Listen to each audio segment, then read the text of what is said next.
jobs, 832,000 on average for the last 3 months, with revisions upwards for the last 2 months. And over the first 6 months, we've created almost 700,000 per month on average. That's more jobs created faster than any other president's first 6 months in history. In comparison, the previous administration only created 1.1 million jobs in their first 6 months.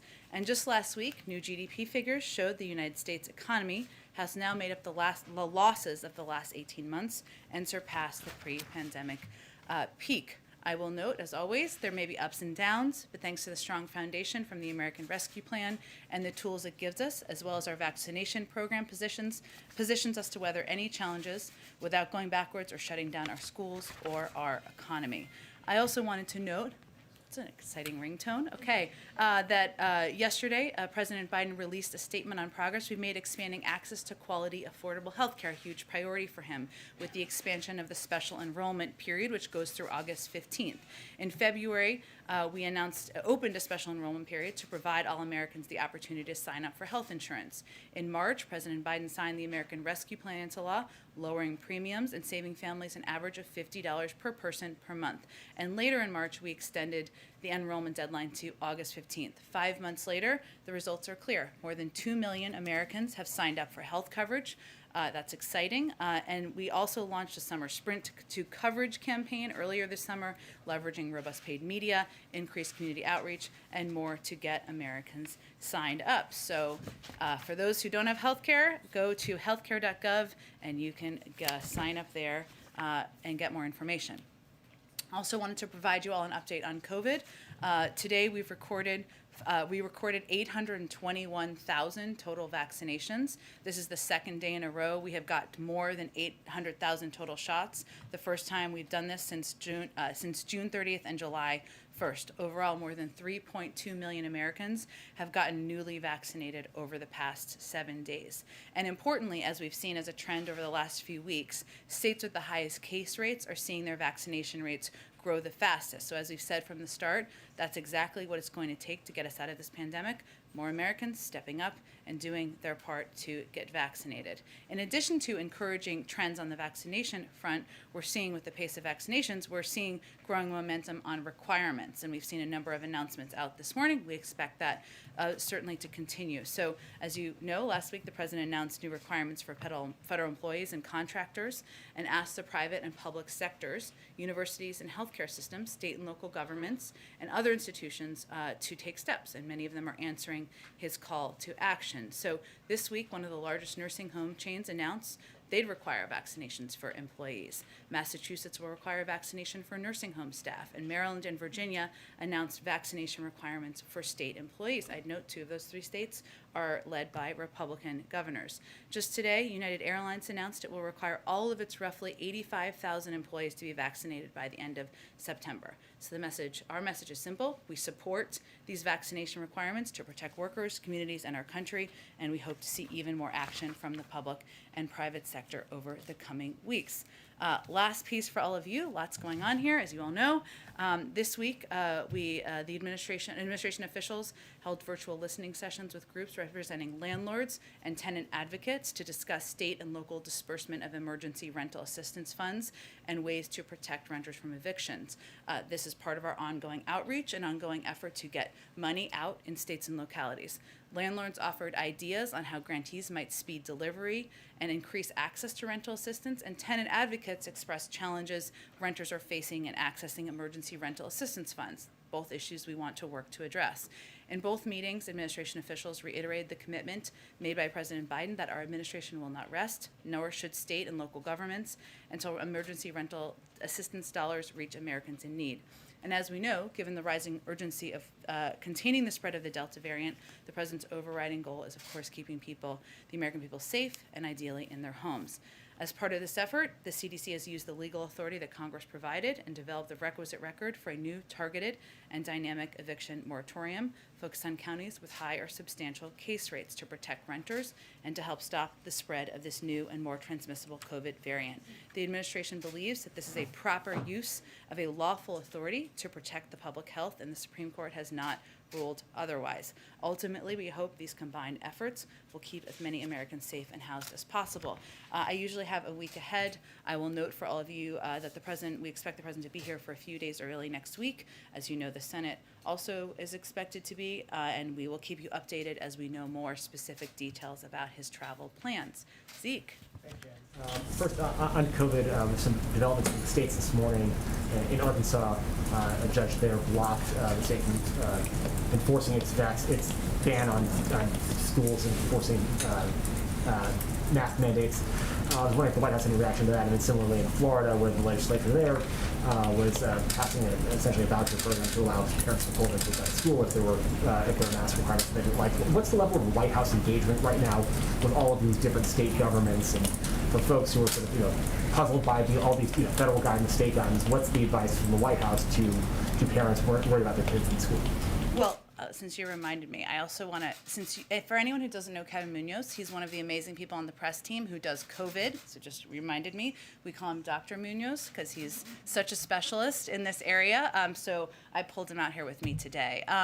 So I would say, Zeke, that we do have concern, of course, about restrictions that are being put in place in a handful of states or have been put in place around the country that make it more difficult for localities, for schools, for businesses in some places to implement public health guidelines. And our message continues to be that if you don't want to abide by public health guidelines, don't want to use your role as leaders, elected officials, then you should get out of the way and let public health officials guide localities, schools, universities to do the right, or local schools as well, to do exactly the right thing.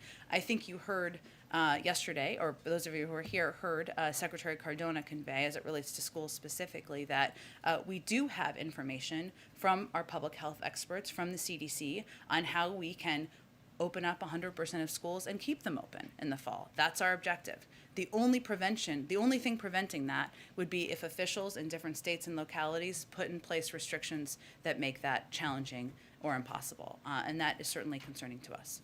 Another COVID one for you. The president a few minutes ago said there are additional vaccination penalties, for lack of a better term, or burdens for those who are not vaccinated that are likely to come in the coming days. I was hoping you might be able to address what some of those are likely to stand as a new policy here at the White House, in addition across the federal government as well, in terms of forms people have to fill out under potential criminal or civil penalty.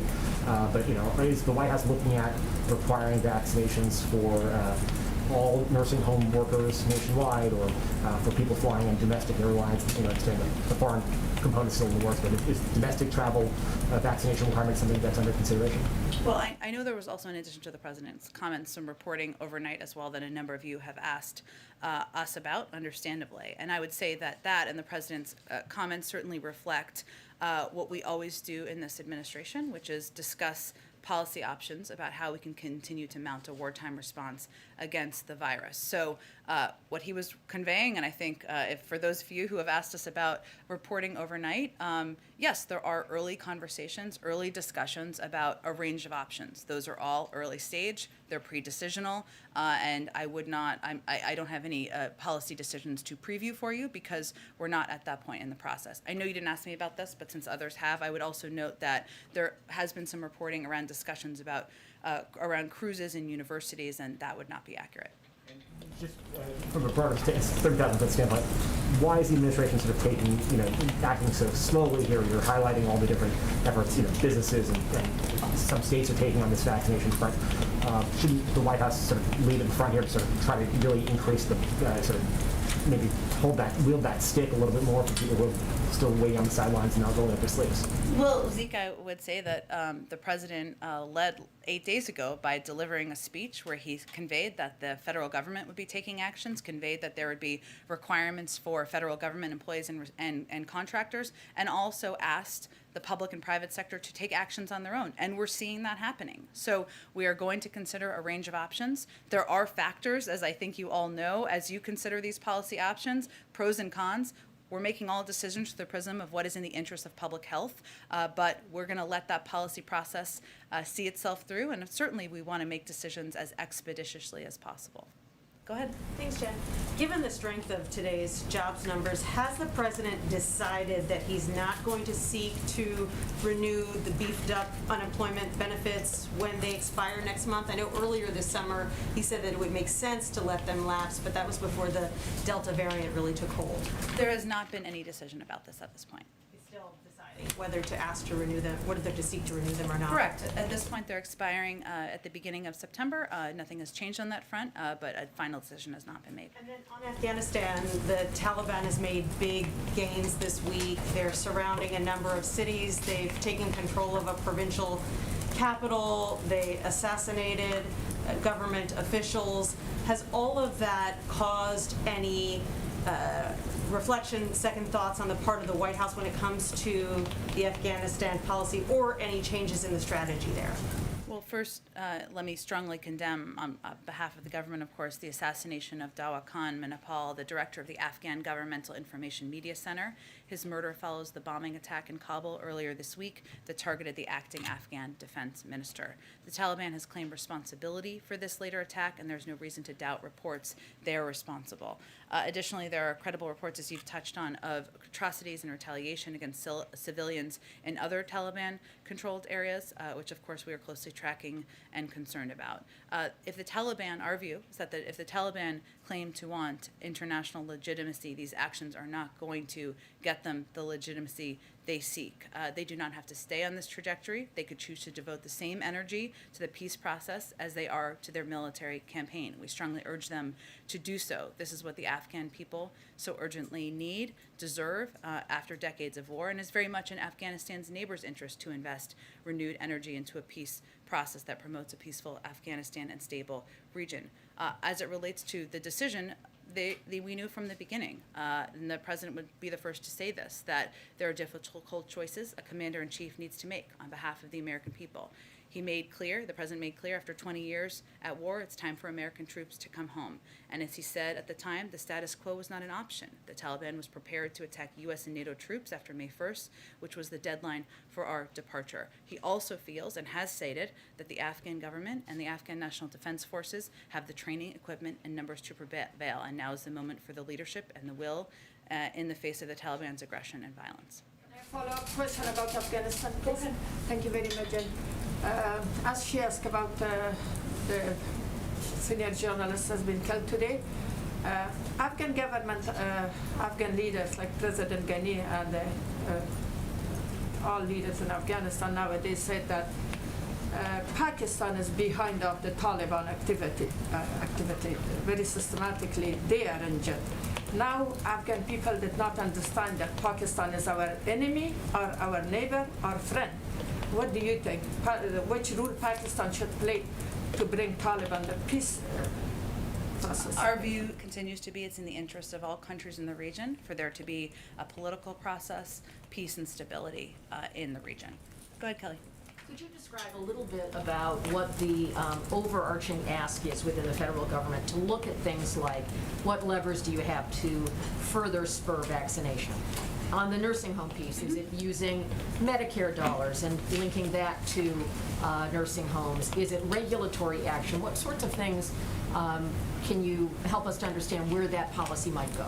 Well, I certainly understand your question. I'm not going to be able to lay out too many details of internal conversations. I will note that certainly we have applauded the steps taken by a number of states as it relates to requirements of nursing home employees and health providers to get vaccinated. We've seen states do that. We've seen some health providers do that. That's a positive step. And as noted in some of the reporting, that's an area of early discussion. But again, early pre-decisional discussion.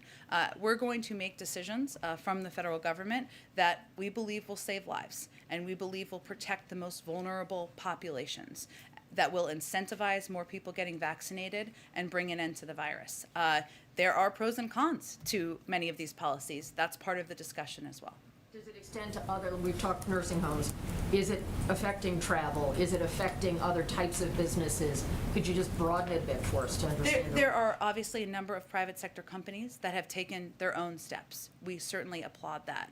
And there are a range of topics and industries under discussion internally. But again, the best step that can happen out there is for Americans going out and getting vaccinated. And there are private sector companies that are in the lead and continue to be in the lead on moving this forward. That's a positive step. But there are ongoing internal discussions. I'm not going to be able to preview those too extensively from here. Thank you. First on the jobs report, if the economy is so great and you guys are celebrating jobs being created at a Wouldn't you say over 900,000 jobs created is pretty good? So this is my question. Why then is the president still pushing for big relief packages, pandemic era relief packages like the eviction moratorium? Well, first I would say one of the biggest pieces of legislation he's pushing for, as we know, is the infrastructure package and also the Build Back Better agenda. Most of the components in those packages are long-term investments. They're overdue. They're meant to modernize our infrastructure, put people back to work over the long term, and make us more competitive over the long term. It is still a reality, even with a good jobs number this month, and even with 4 million jobs created over 6 months, that there are still people out of work. There are still people who don't have enough money to make ends meet. That's one of the reasons why we designed the American Rescue Plan to have a long-term spread out impact, whether it's the child tax credit or benefits that are going to schools that are spread out over the course of a year, because we are still in a recovery. Back to school question. Florida's Governor DeSantis says that he may start withholding funds from school districts that don't let parents opt out of policies that require masks in the classroom. Does the president think that parents should have that kind of power? Well, I think I've spoken to this a few times, but I will say, as a parent myself of 2 young children, that I want public health officials to make decisions about how to keep my kids safe, not politicians. And not only is Governor DeSantis not abiding by public health decisions, he's fundraising off of this. So my view is that, and our view as an administration, is that parents in Florida, parents across the country should have the ability and the knowledge that their kids are going to school and they're in safe environments. That shouldn't be too much to ask. He says that his concern is about harmful emotional, academic, and psychological effects of putting kindergartners in masks for hours at a time. Is there any concern from officials that you guys talked to in your early pre-decisional discussions about that? No, there's not. And I will tell you from personal experience, my rising kindergartner told me 2 days ago she could wear a mask all day, and she's just happy to go to camp and go to school. And the objective from all of our public health officials has been clearly, and our Secretary of Education, kids need to be in school. We know there's a mental health impact of them not being in school, and we should take the mitigation measures needed in order for them to be in school and in the classroom, including masking and including allowing that to be part of a reality in these schools to keep the community safe. Go ahead. On the infrastructure bill, there's a cryptocurrency tax provision in the bill, and some bipartisan lawmakers have suggested an alternative to the White House-backed cryptocurrency. Is the White House asking for those lawmakers, it's Wyden, Toomey, and Loomis, to withdraw their crypto amendment? Well, first, we are pleased with the progress that has yielded a compromise sponsored by Senators Warner, Portman, and Sinema to advance the bipartisan infrastructure package and clarify the measure to reduce tax evasion in the cryptocurrency market, which of course is the objective, or was the initial objective. We believe this provision will strengthen tax compliance in this emerging area of finance and ensure that high-income taxpayers are contributing what they owe under the law, which is part of our objective. We are also very grateful to Chairman Wyden and other leaders in the Senate in pushing the Senate to address this issue. But we believe that the alternative amendment put forward by Senators Warner, Portman, and Sinema strikes the right balance and makes an important step forward in promoting tax compliance. Would the White House prefer that Wyden withdraw his amendment then? We'll leave the mechanics up to Leader Schumer, but certainly we see this amendment as an option that helps address the concerns. Thanks. And you've seen that he has talked about how the White House-backed proposal, that cinema proposal, wouldn't be good for climate because it pushes, it undermines some forms of crypto that use less energy. So his argument is that there's a climate environment argument there. Do you have a reaction to that? Well, again, we're very grateful to his leadership. He's been a key partner to us in this effort to move this initiative forward. I would just go back to the overarching objective here, which is reducing tax evasion in the cryptocurrency market. And we feel that the compromise sponsored by Senators Warner, Portman, and Sinema is a good option moving forward. Go ahead. 9/11 families are saying today that President Biden should not participate in any memorial events unless there's information declassified that could show some link with Saudi Arabia to the attacks. Is he going to follow through with that and release that information? Well, our hearts are with the families who lost loved ones on 9/11, especially in these days preceding the 20th anniversary of the attacks coming up just next month.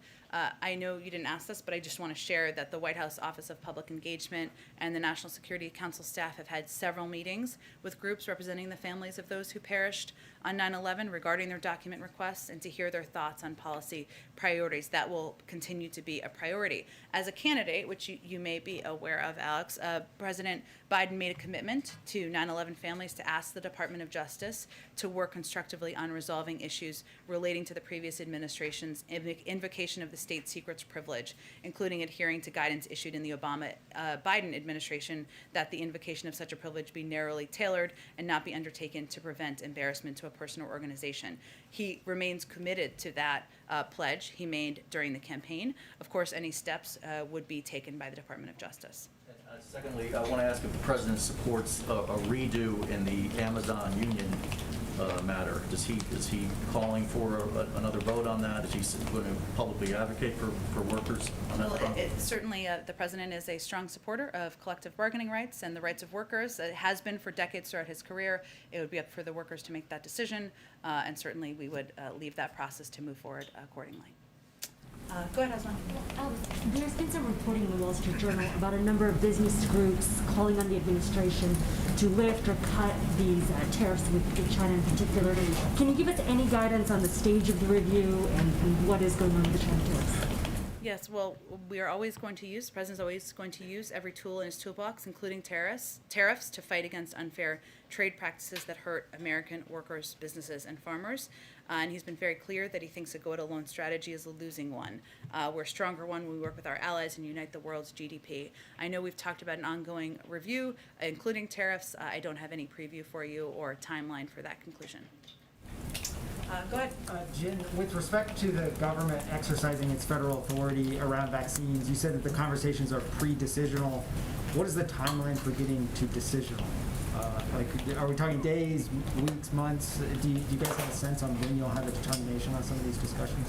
I don't have a timeline for you. And when we say early and pre-decisional, often that means it's just at the staff level. And they're discussing a broad range of options, many of which never may even be presented up beyond that. But there are a broad range of discussions happening, early stages, and obviously no decisions have been made. But clearly COVID is our number one priority, and they'll continue to work towards what they think the best options are. You said that the schedule's a little bit in flux for next week. Does President Biden intend to take a summer vacation? And if not, is that attributed to COVID numbers? Is that attributed to the Senate the infrastructure talks? Like, why are the plans in flux? Well, every president is always working, no matter where they are, right? That's always how it works. But I was referring to the fact that we know the Senate is going to be here early next week. That wasn't always the intention, as you all know. And so I just wanted to give you all a heads up about your own plans, that we expect him to be here early days next week. Even as he goes to Delaware or Camp David, he will, of course, still be working, but we will, of course, provide finalized details to you as soon as they're made available. Go ahead, Katie. Thanks.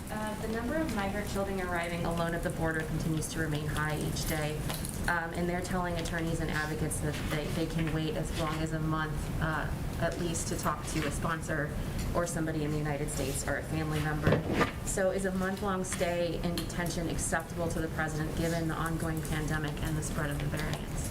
Well, if the president were standing here today, he would tell you he always wants to shorten the length of time that unaccompanied children are waiting to go to sponsor homes or be connected with family members. And we have made a great deal of progress on reducing the number of hours, as you know, that children are in Border Patrol facilities, most importantly, and also reducing the amount of time and days they are in HHS facilities where they do have access to educational resources, health resources, et cetera. But we're always working to reduce that time. There is also another factor, which is vetting and ensuring that these children are going to homes that are safe and have gone through a review process, and certainly we don't want to expedite that over the point of where they would be going to harmful homes. Not that you're suggesting that, but that's the factor. So he's always going to say he wants it to be faster, and he's always pushing the system to ensure that's the case. And some of these children are also saying that at these facilities they've gotten food poisoning and have had to wash their clothes in sinks. Is the president satisfied with the level of care they're receiving at these facilities? Are there discussions to expand capacity, open new shelters, improve conditions? I don't know, are you referring to a specific facility? And I only asked that because there's been an IG review over Fort Bliss. Pecos, Texas.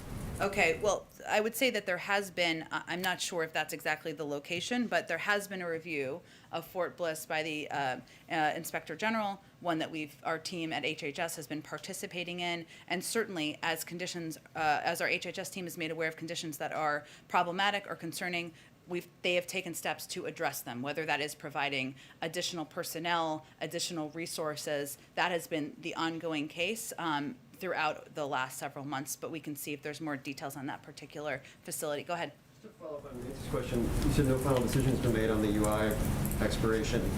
So that means that it's a possibility that perhaps the president would ask for an extension at some point? Well, it's planning to end. It's supposed to end at this point at the beginning of September. So he hasn't made a decision to extend it. He also hasn't made a decision not to. So I suppose that's correct. Well, it gets to the question I actually wanted to ask, which you guys have been really aggressive on the public health front. Yeah. But the president laid out today, I think, a series of 6 measures that kind of foamed the runway on the economic front. Yeah. As Delta has researched. Is your economic team right now looking at perhaps new short-term measures to implement if the Delta variant drives the economy in the wrong direction? Well, some of these factors we have been tracking and watching for some time, which is the supply. One of them is the supply chain impact. That's not a domestic issue, but we've seen, for example, in Malaysia and Vietnam, the rise of Delta in countries like Malaysia and Vietnam has impacted the supply chain, which of course impacts some industries here in the United States, including the car industry. That has been expedited by Delta, but predates Delta to some degree as well. We haven't seen to date a direct impact on the economy from Delta, but we anticipate supply chain impacts and certainly know those would be factors. I will say that, as the president talked about earlier today, one of the way that we designed the American Rescue Plan and our economic recovery plans was to plan for the potential for ups and downs because we knew an economic recovery would include them. So I referenced earlier the child tax credit benefits, which will go monthly through the course of this calendar year, but then additional benefits next year, which will help tens of millions of people. Also the assistance that's going to schools, that goes out through the course of next year. So there are a number of benefits that don't expire right now and weren't meant to, that will continue. But of course, we will continue to monitor any impacts we see. And then one more. A couple days ago, there was a U.S. bombing campaign in support in Afghanistan. Is it the administration's intent that U.S. air support, as it pertains to helping the Afghan National Security Forces, will end at the end of this month, or is there a possibility that short-term micro-campaigns like that will continue beyond? It's a great question, Phil, and I would point you to the Department of Defense. Go ahead, Jeff. I'm going to kick off with an international question as well. How closely, Jen, is the president and the White House following the war in Ethiopia? And are you concerned about the threat to the World Heritage Site, which has just been taken over by forces from Tigray, not to mention the lives of the people there? We are, Jeff, following it quite closely. And of course, the president is kept abreast of a range of global events happening during his PDB and by updates through his national security team. Obviously, the State Department would be most closely engaged on the ground through our embassy and other officials as we watch closely, but we are concerned about threats to the heritage site and, of course, the threat to the people in Ethiopia. All right, and one domestic one as well. The president said a few weeks ago, time is... It's all running together. That he wanted to have both the reconciliation bill and the infrastructure bill done at the same time. Then he walked that back a little bit. Speaker Pelosi is saying that she wants both votes to happen at the same time. What is your view of the timetable on those two votes, and are you concerned that one may thwart the other? We certainly trust the leadership of Speaker Pelosi and Leader Schumer, and we've seen Leader Schumer deliver on exactly what he promised to do, which was to move these forward during the summer session here, and the president intends to sign each of them into law. Go ahead. The jobs report is getting a lot of praise today, but with the Delta variant surging, should Americans expect an economic slowdown? What's the message from the White House to ordinary Americans who might be a little nervous moving forward? Well, I think first the message is this is not March 2020 or even January 2021. We're not going to lock down our economy or our schools because our country is in a much stronger place than when we took office, thanks to the president's leadership in vaccinating the American people and getting an economic relief to those who need it. And I would say, yes, the top line number is very encouraging, but there are also very encouraging trends we saw in the numbers and encouraging data, including wages going up. So there were a number of pieces of data in there that were positive, but we are not going back. We are not turning back the clock. And as I noted earlier, the other message is we've been preparing, like Boy Scouts and Girl Scouts, for this moment and the potential that there would be ups and downs in our recovery. There would be ups and downs as we fight the virus. And that's why a number of the programs were designed to extend for several months beyond this summer. And one more on infrastructure. Do you expect the infrastructure plan to pass this weekend? And what role is the president playing in the process in this final stretch in the Senate? Well, the president is always happy to pick up the phone, make calls, even when they're not on a schedule. He usually does it on a moment's notice. Typically, he was in the Senate for 36 years, so quite comfortable for him, and he's prepared to do that. He will receive updates from his team on the progress. As you know, a number of members of the Senate are currently attending former Senator Enzi's funeral today, but we expect things to proceed and look forward to getting updates of progress over the weekend. Go ahead, Fred. Go ahead. Oh, me? Yes. Thank you so much. The White House recently asserted in a memo that swing voters want bipartisan infrastructure deal, and Democrats, as you know, have an extremely tight margin in the House. So why does the White House think that the bipartisan infrastructure bill will help lawmakers in the Democratic Party keep their seats in battleground congressional districts in the midterm elections?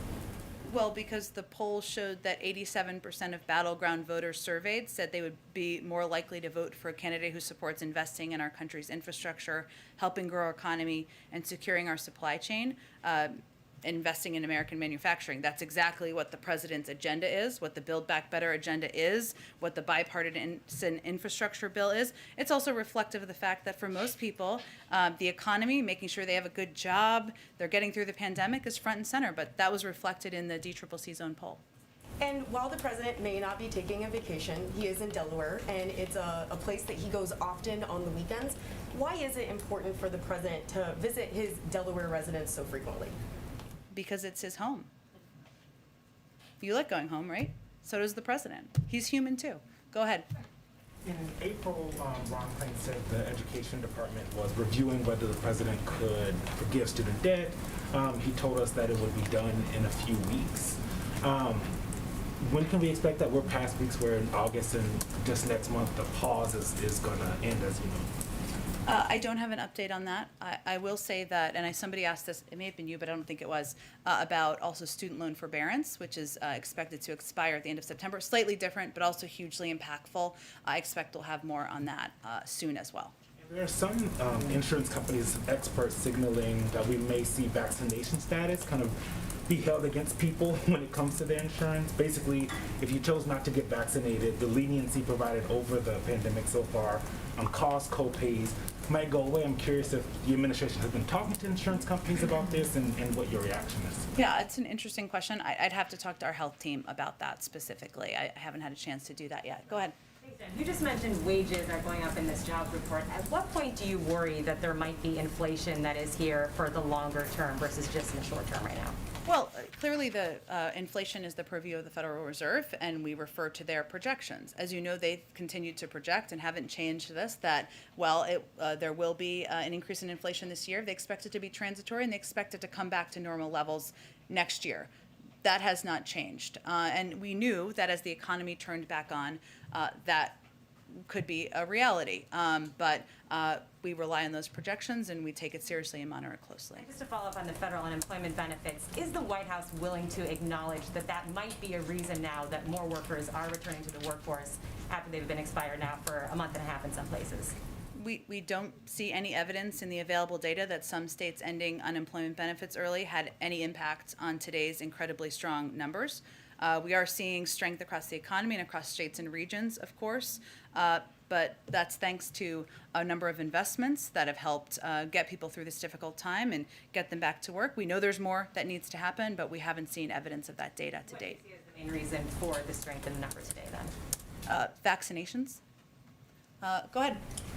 With vaccine doses expiring in places like Alabama, tens of thousands have recently expired. What are the administration's plans for continuing the push for vaccines while ensuring that places with low vaccination rates don't have vaccine doses that go to waste? Well, first I would say that the number of doses that have gone to waste is only about 2.5%. Now, we don't want any doses to go to waste, but that is a very low number.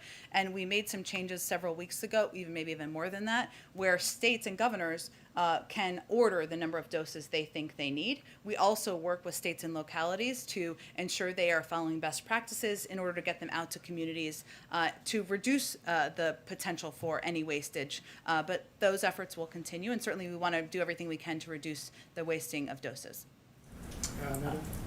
Go ahead in the back. Go ahead, Pasi. Thank you, Jen. I have a question on Iran and then a question on vaccinations.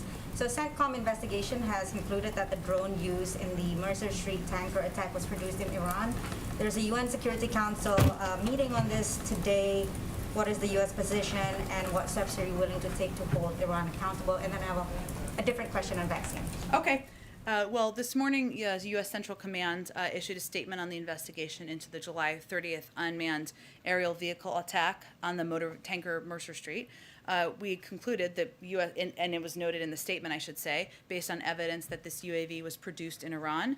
This comes as the G7 foreign ministers of Canada, France, Germany, Italy, Japan, the United Kingdom, and the United States, and the High Representative of the European Union issued a statement standing united in our commitment to maritime security and the protection of commercial shipping.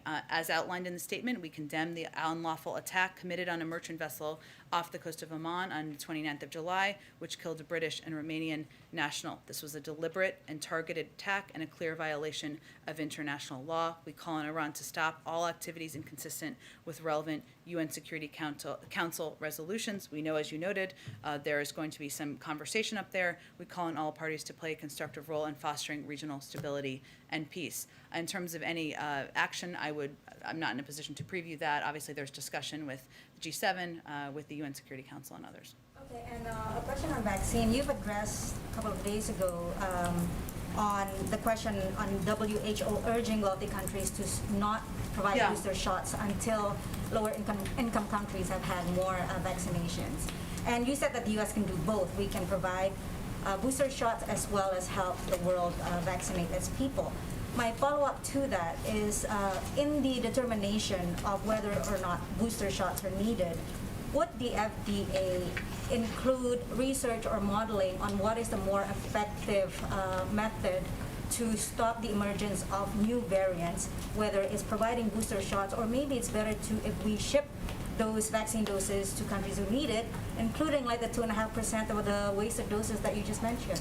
Well, I'd certainly send you to the FDA, but I don't think they look at things through that prism. They're evaluating whether there are portions of the population who may need a booster shot in order to be safely protected. They're scientists, right? So I know that Dr. Fauci has obviously also referred recently, or maybe yesterday, today, it's all running together, to that potential need as well. We'll see what they decide for immunocompromised individuals, but that's the recommendation that they will be making. Go ahead, behind you. Thank you.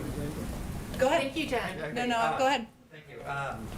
So the last time we talked about debt and deficits, you noted that the president has proposed a way to pay for his proposals and that he cares about the future of the next generation. I'm wondering what the White House reaction is to a recent analysis by the Congressional Budget Office that predicts that the bipartisan infrastructure bill would add $250 billion to the deficit over the next 10 years. Well, the CBO analysis, I assume you're referring to. No, of course. I thought I understood where you were coming from. The CBO score, which projects a $30 billion deficit a year for 8 years does not count real savings agreed to on a bipartisan basis. That includes over $200 billion in lower costs for emergency programs like paid leave over the last year than CBO had originally estimated, and over $60 billion in higher spectrum revenue from a February auction than CBO had anticipated. It also doesn't include the positive effects of the economic growth this package will drive on the budget. In fact, there's strong evidence from a number of economists, and including Moody's, that infrastructure investment like this can in fact help pay for itself over the course of time and over the long run, and that's something a number of leaders in the Senate are referring to. And then one more quick one. Yesterday, Secretary Cardona noted that the administration is working closely with teacher unions as they prepare for school openings this fall. I'm wondering, are there any specific parent organizations that the administration is also partnering with? To help ensure schools opening, that is something certainly the Department of Education. They are working with a range of organizations to make sure they are educated, they have the information they need, they know what the mitigation measures are. I can certainly ask Secretary Cardona if there are any specifics or get you in touch with the Department of Education. Go ahead. Go ahead. The mask issue with Secretary Cardona yesterday, he mentioned Sure. that with Governor DeSantis, he was concerned about the EO he did regarding public schools on masks. And he said, we know what works. But one of the president's top COVID advisors, Michael Osterholm, just this recently, who's not a current advisor to the president, but was so notable, right? He said in a television interview this week regarding mask wearing, specifically the cloth mask like so many of us are wearing here and what the kids are wearing in school, right, largely. He said that the scientific community has been doing a disservice to the public on face coverings. He said that cloth masks like these have very limited impact on the amount of virus that you inhale or you exhale out. And he also said that he's really disappointed in his colleagues for not making that more clear to the public. And that's sort of in line with the study that Governor DeSantis is citing as the basis for his executive order. So I how do think you you're respond to that? confusing a few things there, but let me first say that Osterholm is not an advisor to the president, to the administration, to the White House. He doesn't work here. He's a private citizen and a public health expert, but a lot of public health experts are out there speaking, and good for them.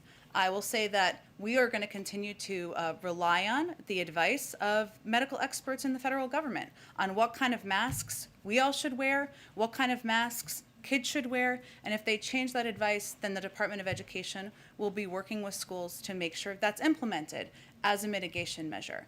The issue we have taken with the guidance of Governor DeSantis, which he of course is fundraising off of, I think we should note, is that he is preventing schools and teachers and others from protecting themselves and the students in their classroom. And as a mother myself, that's concerning, and I'm sure it's concerning to mothers in Florida.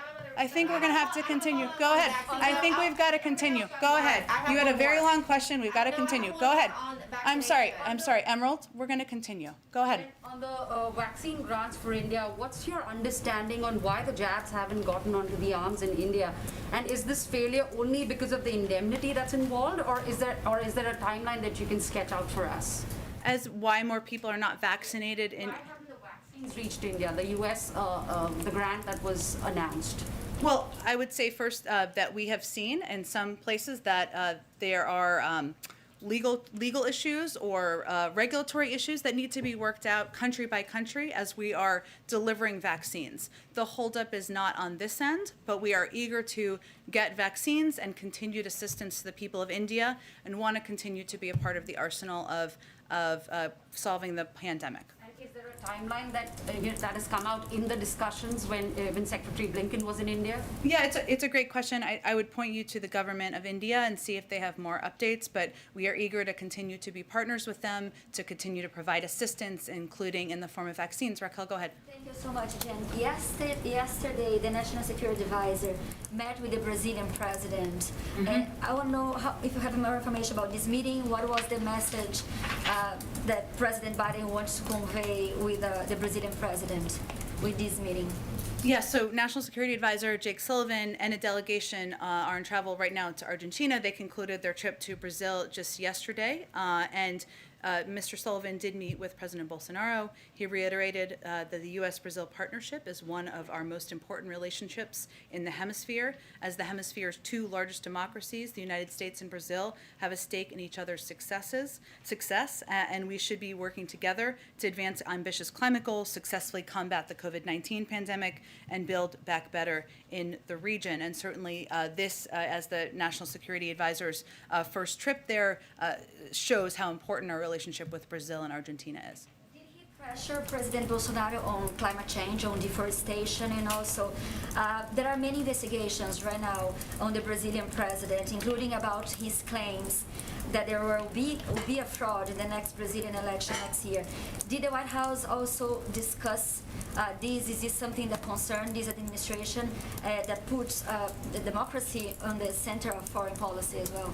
Well, certainly in any meeting, the National Security Advisor and any high-level representatives from the United States would advocate for democracy, for free elections, for free and fair elections around the world. I would note on climate change as another one of the world's, as are we, biggest emitters. Certainly climate change, deforestation are always a part of the topics of conversation. I can see, Raquel, if there's any more specifics that we can provide to you directly as well. Go ahead, Shelby. Thanks, Jen. I wanted to ask, a little bit ago, it was reported that the emergency compound set up for COVID-positive migrants in McAllen expanded overnight, and there's only the City of McAllen resources and manpower being used. So has the administration been in contact with officials in McAllen, Texas on this regarding the situation, and is the administration going to be helping provide relief? Well, I think part of certainly I believe we have been in touch through the Department of Homeland Security, and the setup of this facility is meant to ensure we are taking steps to isolate and mitigate any spread of COVID. And we have measures in place that we maintain. Any migrant who is picked up by the Border Patrol is given PPE. They're required to wear a mask. If they show any signs of illness, they are referred to local health systems for proper, appropriate testing. So that is part of what as a government, steps we are certainly taking. I can check and see, or I would point you to the Department of Homeland Security on any. The Department of Homeland Security would be the best entity to talk to about any additional assistance or any new assistance that we're providing. Go ahead. I wanted to bring it back to cryptocurrency. So some in the industry have said that the Portman-Warner-Sinema amendment includes language that could favor Bitcoin over other cryptocurrencies. Could you maybe address that? And if it came down to it, would the administration be willing to accept the Wyden amendment to move the broader package? Well, I think our objective here is to support and pass an infrastructure package into law. We feel these negotiations and discussions about this issue and others have been done in good faith, and we are very grateful to Chairman Wyden for his leadership in pushing the Senate to address this issue. As I noted a little earlier, we are pleased with the progress that has yielded a compromise sponsored by Senators Warner, Portman, and Sinema to advance the bipartisan infrastructure package and clarify the measure to reduce tax evasion. We will, of course, be closely monitoring and closely in touch as discussions continue.